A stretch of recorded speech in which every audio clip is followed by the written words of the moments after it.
सूर्य अथवा चंद्र ग्रहण के बारे में अलग अलग मान्यताओं में अलग अलग मत है। इसलिए हम वैज्ञानिक आध्यात्मिकवाद के आधार पर इस ग्रहण में छिपे अंधविश्वास, फल, प्रतिक्रिया आदि को समझने का प्रयास करते हैं। सूर्य और चंद्र पर लगने वाले ग्रहण क्या हैं?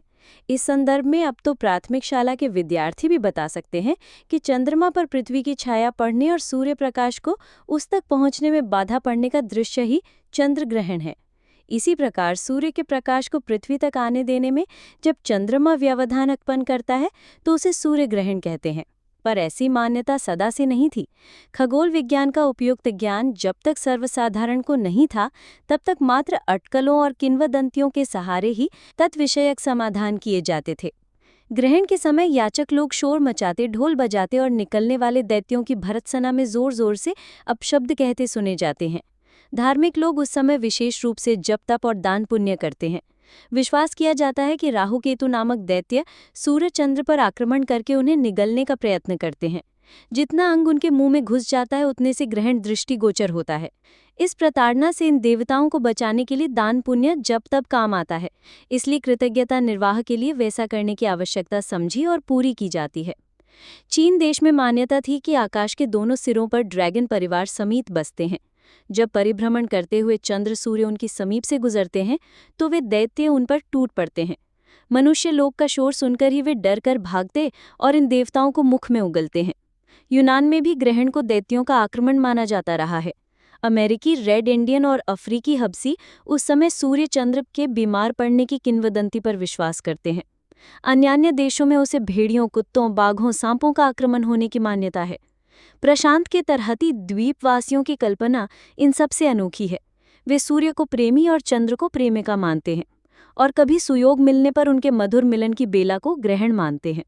उस दृश्य को देखने में वे लज्जा अनुभव करते हैं और मुंह छिपाते फिरते हैं। फलित ज्योतिषी ग्रहणों को धरती के लिए, प्राणियों तथा वनस्पतियों के लिए अनिष्टकर मानते हैं और इस आधार पर भावी विपत्तियों का आकलन करते हैं। तंत्र मंत्र पर विश्वास करने वाले सोचते हैं कि ये अवसर दैव या प्रेत सिद्धि के लिए उपयुक्त मुहूर्त है।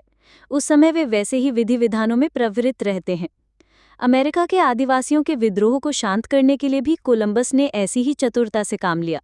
उसने बागियों के नेताओं को बुलाकर कहा, तुम्हारे कृत्यों से देवता बहुत नाराज हैं। वे पूर्व सूचना के रूप में अमुक दिन चंद्रमा को अपनी झोली में डालकर ले चलेंगे और तुम्हारे ऊपर विपत्ति बरसाने का शाप देंगे। नियत समय पर आदिवासी एकत्रित हुए और उनके उस पूर्व कथन को सर्वथा सच पाया। फलतः वे बुरी तरह डर गए और विरोध छोड़कर कोलंबस का सहयोग करने लगे।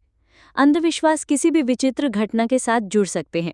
इंद्रधनुष बिजली की कड़क को देवताओं की करतूत माना जाता है और डरे हुए लोगों द्वारा उनका कोप शमन करने तथा अनुग्रह पाने के लिए पूजा प्रार्थना का विधि विधान अपनाया जाता रहा है।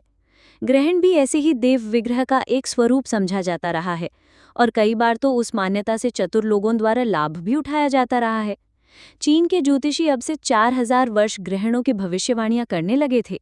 यूनानियों ने भी इस गणित को जाना और वे भविष्यवक्ता के रूप में अपनी सिद्धावस्था प्रमाणित करने लगे।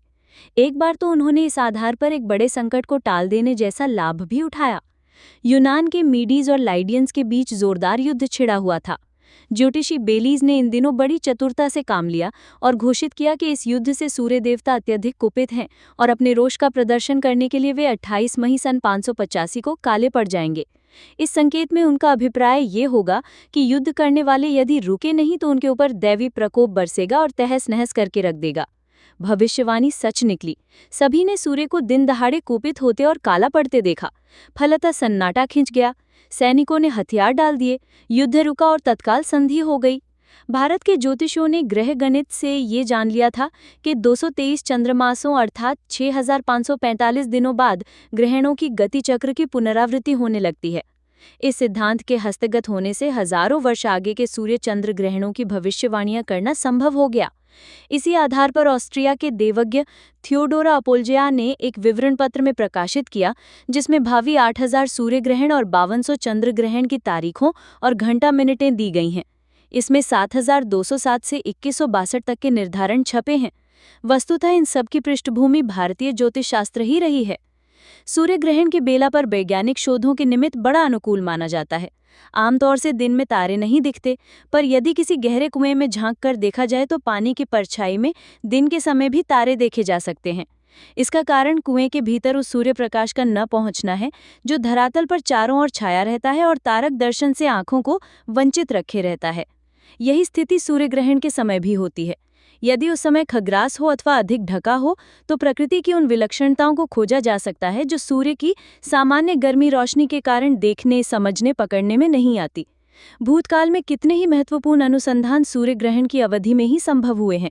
विज्ञानी लॉकेर और जानसन की संयुक्त खोजों से 1868 में सूर्य के वातावरण में एक नया तत्व हीलियम खोजा था। प्राणी तथा पदार्थ एक अभ्यस्त एवं सामान्य वातावरण में रहने के अभ्यासी होते हैं, पर ग्रहण बेला में न केवल प्रकाश ही घटता है वरन वातावरण में और भी बहुत कुछ परिवर्तन हो जाता है। इसकी जानकारी पक्षियों को विशेष रूप से मिलती है। फलतः वे डरकर अपने घोंसलों में जा घुसते हैं, जबकि उससे भी अंधेरा करने वाली बदली आसमान पर छा जाने के समय उनकी सामान्य गतिविधियों में कोई अंतर नहीं पड़ता। वातावरण का ये विचित्र परिवर्तन सामान्य जीवन तथा पदार्थों पर भी विशेष रूप से पड़ता है। फलतः उसकी स्थिति में सावधानी रखने तथा सुरक्षा बरतने की आवश्यकता होती है। गर्भिणियों और भ्रूणों पर पड़ने वाले प्रभाव का इन दिनों विशेष रूप से आकलन उन्हीं तथ्यों को ध्यान में रखते हुए किया जा रहा है। इस वर्ष 1983 में भी चंद्र ग्रहणों और सूर्य ग्रहणों की एक बड़ी श्रृंखला है। एक वर्ष के भीतर ही 6 पड़ेंगे, जिनमें से कुछ पड़ चुके और कुछ पड़ने वाले हैं। इतनी धमाचौकड़ी पिछले हजारों वर्षों से नहीं मची। इनके साथ जुड़ी हुई अस्तव्यस्तता को देखते हुए हमें भावी कठिनाइयों का ध्यान रखते हुए अधिक आत्मबल बढ़ाना और साहस संजोना चाहिए।